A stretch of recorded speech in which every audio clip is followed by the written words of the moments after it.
Hello everyone. सो हम लोग start करने जा रहे हैं हमारा न्यू सीरीज़ इंडियन कॉन्स्टिट्यूशन या फिर इंडियन पॉलिटी, जो कि जीएस पेपर 2 में काफ़ी हेल्पफुल है और इसका प्रीलिम्स में भी वेटेज ज़्यादा है। तो हम इस लेक्चर के ज़रिए हम स्टार्ट करते हैं हमारा जो पॉलिटी है, हमारा जो कॉन्स्टिट्यूशन है, उसको समझने की कोशिश करते हैं। तो कॉन्स्टिट्यूशन में या फिर इंडियन पॉलिटी में जो सबसे पहला टर्म हमें हमारे दिमाग में आता है कि व्हाट इज़ कॉन्स्टिट्यूशन। कॉन्स्टिट्यूशन क्या है?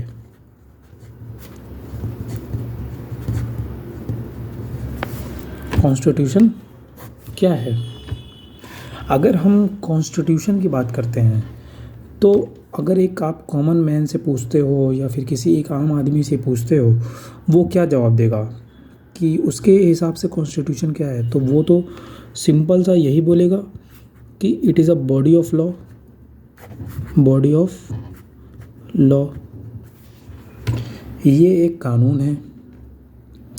बट मेरा सवाल आपसे ये है कि सिर्फ कॉन्स्टिट्यूशन में ही कानून है? जो लॉ है क्या सिर्फ कॉन्स्टिट्यूशन में ही है? इसके आउटसाइड भी तो लॉ हैं, जैसे आरटीआई एक्ट हो गया, कंज्यूमर डिस्प्यूट एक्ट हो गया, कंज्यूमर डिस्प्यूट एक्ट हो गया। इसी तरह कई सारे लॉ हो गए, नेशनल ह्यूमन राइट्स एक्ट हो गया। तो ये सारे लॉ, इनका तो मेंशन हमें कॉन्स्टिट्यूशन में नहीं दिखता है, लेकिन लॉ तो ये भी हैं। तो हम कैसे डिफरेंस करेंगे? तो ये जो सारे लॉ हैं उनको क्या कहते हैं? Statutory law. स्टैट्यूटरी लॉ, इसका क्या मतलब होता है? स्टैट्यूटरी लॉ ये होता है जो पार्लियामेंट के द्वारा बनाया गया हो, जिसको पार्लियामेंट पास करती है, ऐसे एक्ट को स्टैट्यूटरी लॉ बोलते हैं। यहाँ तक समझ में आया आप लोग को? अगर हम कॉन्स्टिट्यूशन की बात करते हैं तो कॉन्स्टिट्यूशन किसने बनाया? अगर इसका एक सिंपल सा अगर हम जवाब देखें, कॉन्स्टिट्यूशन को किसने बनाया? Constitution constituent assembly. Constituent assembly ने बनाया कॉन्स्टिट्यूशन को, जहाँ पे बहुत सारे कॉन्स्टिट्यूशन के एक्सपर्ट ने बैठ के कॉन्स्टिट्यूशन को समझा, उसको उसके ऊपर बहुत सारे डिस्कशन किए, फिर उसके बाद कॉन्स्टिट्यूशन को फ्रेम किया। लेकिन मेरा जो आपसे सवाल है वो ये है कि इस कॉन्स्टिट्यूशन असेंबली, या हम इसको पार्लियामेंट कह सकते हैं, पार्लियामेंट कह सकते हैं या कॉन्स्टिट्यूशन असेंबली कह सकते हैं, पार्लियामेंट में ही तो कॉन्स्टिट्यूशन का ही क्रिएट किया हुआ है। पार्लियामेंट को किसने बनाया? कॉन्स्टिट्यूशन ने।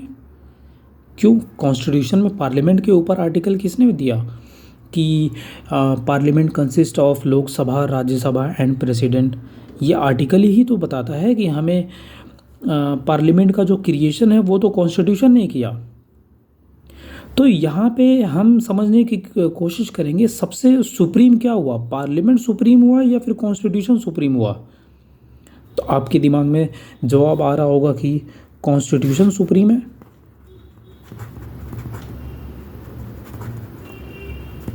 Constitution supreme. कॉन्स्टिट्यूशन क्या हुआ? एक सुप्रीम हुआ, मतलब कि वो सबसे ऊपर है, उसके नीचे ही बाकी सब कुछ है। अच्छा, इसको हम लोग कह सकते हैं कि ये जो है एक फंडामेंटल लॉ है। फंडामेंटल, फंडामेंटल हम लोग क्यों कह रहे हैं? फंडामेंटल वो होता है जैसे कॉन्स्टिट्यूशन के आर्टिकल को चेंज करने के लिए इसका जो प्रोसेस है, इसकी अमेंड का प्रोसेस है, वो काफ़ी डिफ़िकल्ट है, क्योंकि इसमें कॉन्स्टिट्यूशन लॉ, जो कॉन्स्टिट्यूशन में जो लॉ होते हैं उसको अमेंड करने के लिए 2/3 मेजॉरिटी की रिक्वायरमेंट होती है। लेकिन अगर हम स्टैट्यूटरी लॉ की बात करते हैं, इसको अगर आपको अमेंड करना है तो इसमें सिंपल मेजॉरिटी ही तो लगती है। तो सुप्रीम और फंडामेंटल क्या हुआ? कॉन्स्टिट्यूशन क्या हुआ हमारा? सुप्रीम, या फिर ये फंडामेंटल है। फंडामेंटल इसलिए क्योंकि इसको अमेंड करने का जो प्रोसीजर है वो काफ़ी डिफ़िकल्ट है, काफ़ी हार्ड है, जहाँ पे आपको 2/3 मेजॉरिटी लगती है। लोकसभा में भी आपको सेपरेट पास कराना पड़ता है, राज्यसभा में भी आपको सेपरेट पास कराना पड़ता है 2/3 मेजॉरिटी से। इसलिए इसको हम लोग फंडामेंटल बोलते हैं, इसलिए इसको हम लोग सुप्रीम बोलते हैं as compare to the statutory law. Statutory law क्या होता है? जिसको पार्लियामेंट के द्वारा पास किया जाता है, उसको उसका कॉन्स्टिट्यूशन में मेंशन नहीं होता, उसको अमेंड करने के लिए सिंपल मेजॉरिटी लगती है। यहाँ तक आप लोगों को समझ में आया? अब हम आगे बढ़ते हैं। तो हम कॉन्स्टिट्यूशन को क्या बोल सकते हैं कि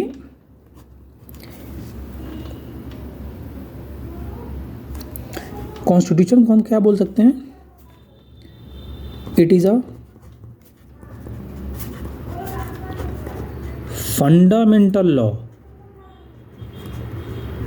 फंडामेंटल लॉ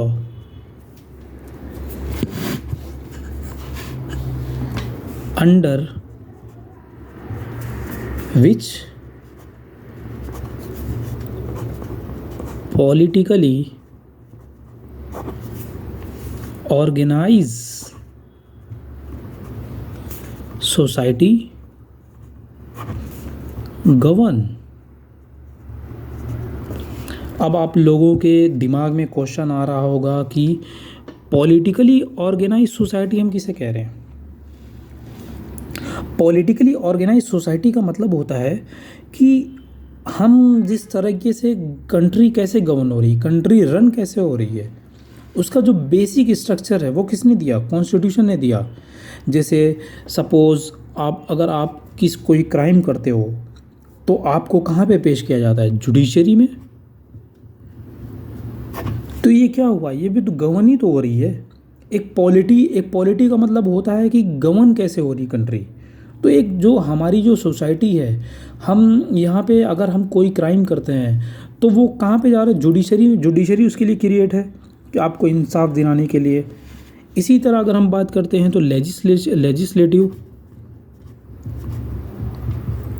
जहाँ पे आपके पार्लियामेंट, इसमें 2 आते हैं, लोकसभा, राज्यसभा, जहाँ पे डिफरेंट जो अलग अलग सोसाइटीज़ के इश्यूज़ को डिस्कस किया जाता है, जहाँ पे लॉ पास कराए जाते हैं सोसाइटी से रिलेटेड, डे टू लाइफ से रिलेटेड।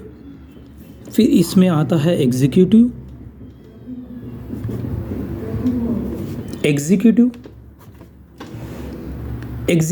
इसमें आ जाता है। एग्जीक्यूटिव जो लॉ बनाता है, जो लॉ को इम्प्लीमेंट करवाता है, ताकि एक हमारी सोसाइटी एक पोलाइट वे से, या फिर उसमें कोई भी सोसाइटी में जो चैलेंजेस आ रहे हैं, जो प्रॉब्लम आ रही है, उसको हम लोग सॉल्व कर सकें, उसके ऊपर हम लॉ बना सकते हैं, वो पॉलिसी बना सकते हैं। तो आई होप आप लोगों को कॉन्स्टिट्यूशन की डेफिनेशन को अच्छे से आपको क्लैरिटी मिल गई होगी। तो इस वीडियो में हम यहीं तक रखते हैं। आगे जो हमारी आने वाली वीडियो होगी उसमें हम समझेंगे कि कॉन्स्टिट्यूशनल लॉ क्या होता है, ये स्टैट्यूटरी लॉ से डिफरेंट कैसे होता है, इसमें कौन कौन से फॉर्म हैं। फिर उसके बाद हम लोग सिग्निफिकेंस ऑफ कॉन्स्टिट्यूशन की बात करेंगे कि कॉन्स्टिट्यूशन का इम्पोर्टेंस क्या है। फिर उसके बाद हम लोग बात करेंगे कॉन्स्टिट्यूशनलिज़म की बात करेंगे, और इसी तरह हम आगे आने वाली सीरीज़ में और भी बहुत सारे ऐसे टॉपिक लेके आएंगे। आई होप कि आपको एक क्लैरिटी मिली होगी कि कॉन्स्टिट्यूशन में कि what is constitution. Okay, thank you so much. If you like the video then subscribe and share. अगर आपको वीडियो अच्छी लगी हुई तो बस इसको ज़्यादा से ज़्यादा शेयर करिए। Thank you so much, bye.